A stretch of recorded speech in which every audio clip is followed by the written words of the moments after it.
係，姐姐你好，你叫明明啊？我名叫Lukimela Puspitasari太太。你今年幾多歲？我今年23歲太太。你結咗婚未？我呢結婚太太。你咗婚幾耐啊，姐姐？就咁多4年太太。有冇男朋友啊？我冇男朋友太太。有冇小朋友？我冇小朋友太太。你以前喺邊度做啊，姐姐？我以前做過喺蛇西2年，我以至2021到2024年太太。啊，你工作咧？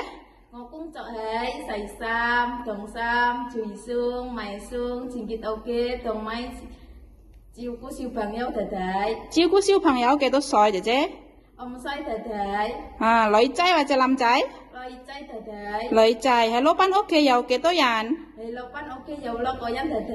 邊個佢？太太、先生同埋4個小朋友太太。4個小朋友係幾多歲啊，姐姐？16歲、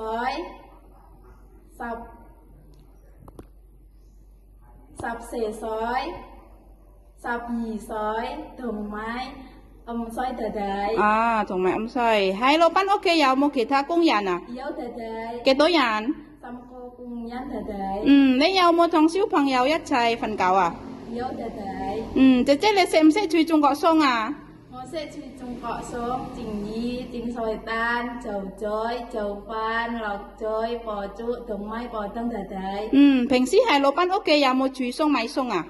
有太太。有啊，姐姐啊，你中唔中意照顧小朋友啊？中意太太。你平時點樣照顧小朋友？幫小朋友沖涼，幫小朋友換校服，送小朋友返學，接小朋友放學，陪小朋友玩，陪小朋友做功課太太。好啦，今日唔該晒你啊，姐姐。唔該晒太太，再見喺香港，拜拜。